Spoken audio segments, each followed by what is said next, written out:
Le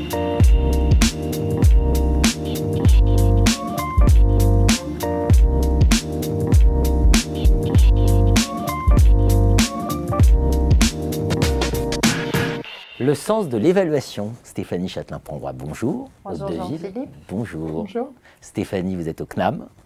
Aude, vous êtes à l'IAE de Nice. Je vais peut-être vous laisser citer les laboratoires. Alors moi, c'est le LIRSA. De l'IRSA. Et GRM, groupe de recherche en management. Groupe de recherche en management. Et donc numéro spécial du Libellio, enfin dossier spécial du Libellio, printemps 2018, le sens de l'évaluation. Pourquoi avoir reposé la question du sens de l'évaluation? C'est évident, non, ce que c'est l'évaluation? Alors, pas tant que ça. Je crois que c'est ce que nous avons cherché à montrer au travers de ce numéro, mais peut-être faut-il commencer par dire que le Libellio est une revue électronique qui a été créée en 2005. En libre accès. En libre accès. Tout à fait.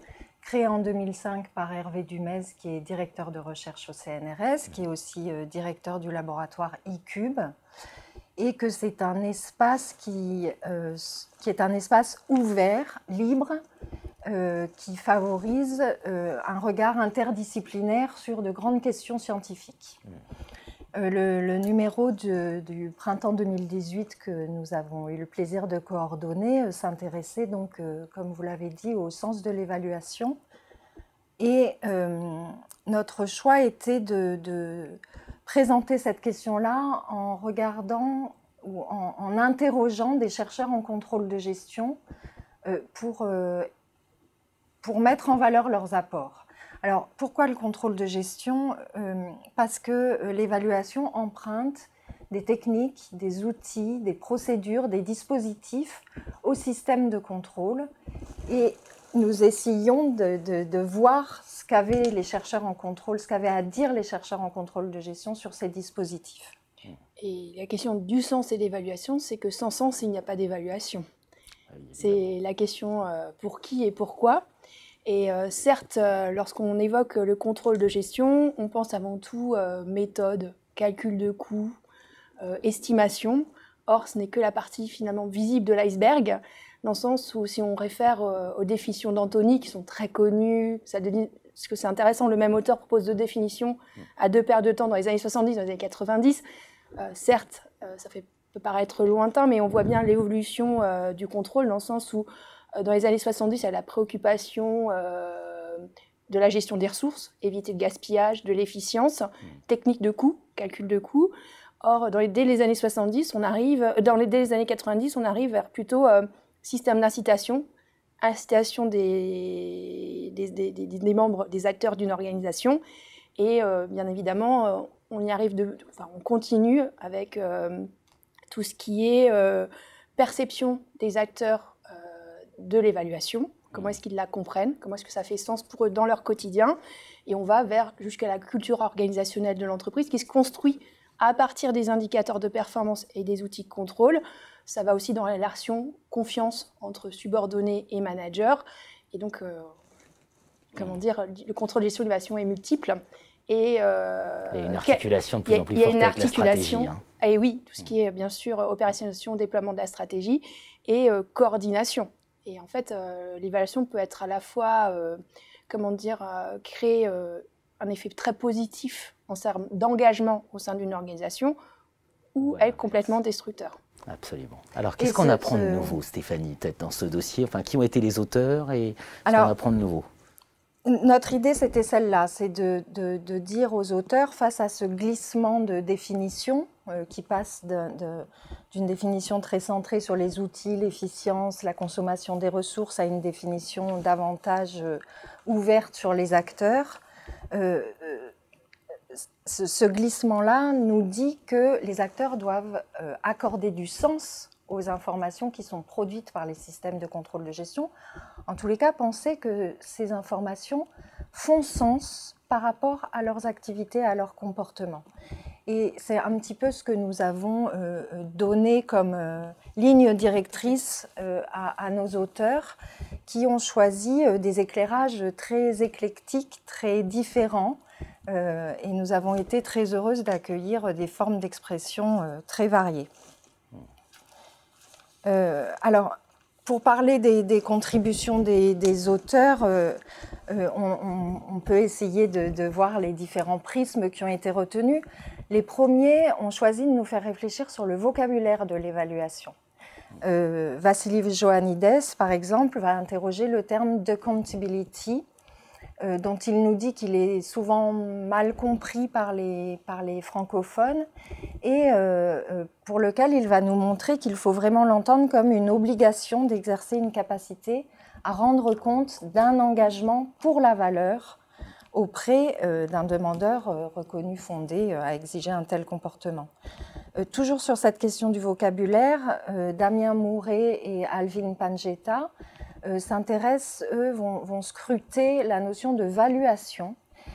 Cette notion pour laquelle ils vont nous montrer que la formation des valeurs ne s'accommode pas bien ou pas du tout des normes, valeurs absolues, standards, mais qu'elle est véritablement partie prenante de l'activité managériale.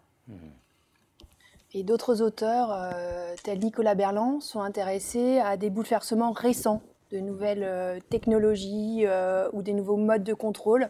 Par exemple, en s'intéressant au phénomène de financiarisation et au fameux seuil, ils discutent le fameux seuil de 15% de rentabilité, très utilisé. Beaucoup d'encre. Exactement. Ou Samuel Sponem, qui lui, je trouve, a une contribution très intéressante, où il s'occupe de la révolution du numérique et la question du big data au sein des modalités de contrôle, ce qui peut paraître surprenant, parce que souvent ça appartient plutôt à d'autres disciplines de gestion, ces questions, au marketing évidemment, à la stratégie, mais au niveau du contrôle de gestion, cela a aussi des impacts, donc ça c'est assez intéressant les points de vue développés. Et donc dans ce dossier du Libellio, finalement, les questionnements peuvent être soit thématiques, comme on le voit sur la comptability, l'évaluation ou les nouveaux modes de système de contrôle-gestion, mais on discute également les particularités d'évaluation par secteur. C'est-à-dire qu'on a Philippe Seguin qui va montrer comment les pratiques d'audit, pardon, Michel Seguin, comment les pratiques d'audit sont tout à fait inédites et on trouve des solutions tout à fait inédites au sein des coopératives financières qui sont caractérisées par un mode de gouvernance managériale et politique qui fait que finalement l'audit est très particulière dans ces structures-là. D'autres éclairages reprennent cette idée de spécificité sectorielle. Par exemple, Benjamin Dreveton et Jérôme Méric vont questionner le sens du contrôle dans les organisations publiques, comme par exemple les universités ou les hôpitaux, qui sont des organisations qui sont touchées de plein fouet par une vague managérialiste ou instrumentaliste, voilà, et ils nous montrent les questions que cela peut poser. Et puis, à leur suite, Benjamin Benoît et Yendo s'interrogent ou nous font connaître, quant à eux, le sens que des agents d'un grand ministère régalien donnent au dispositif d'évaluation qui les concerne. Donc vraiment des regards sur des secteurs qui vont éclairer de façon un peu, voilà, avec des angles différents cette question-là. Et puis, on doit bien sûr dire que ce numéro se conclut... Je le craignais. Oui, forcément, sur un clin d'œil, un hommage à un grand professeur du contrôle de gestion, un grand professeur français de contrôle de gestion, qui est le professeur Henri Bouquin, dont vous nous dites, Jean-Philippe, qu'il fut le Iggy Pop du contrôle de gestion. Absolument. Absolument. Vous voulez que je vous dise pourquoi? Oui, on attend. Pour une raison simple. Alors d'abord, j'étais très heureux d'être convié à participer à ce numéro. Mais c'est... Enfin voilà, je souhaitais rendre hommage à Henri Bouquin, qui a été rapporteur de ma thèse de doctorat. Et parce que finalement, je trouve qu'on a très peu avancé. On n'a pas su remettre en cause les cadres sur lesquels on raisonne. Et qu'au fond, Henri Bouquin avait à peu près tout dit dans un papier de l'encyclopédie de comptabilité contre l'audit dirigée par Bernard Collas. Et c'est vrai que j'ai entendu fréquemment Armand Hatchuel, par exemple, dire qu'il faudrait passer de l'évaluation à la valuation, voilà, la valuation, à la valorisation. Et c'est une autre manière de prendre le problème. Et on a probablement des auteurs en contrôle de gestion, Robert Simmons, par exemple, qui voilà, ça date de 95, qui permettait de repenser radicalement la question. Et dès 99-2000, Henri Bouquin le disait. Et je crois qu'on on l'a pas assez entendu. Pardon. Voilà, donc je passe de l'autre côté.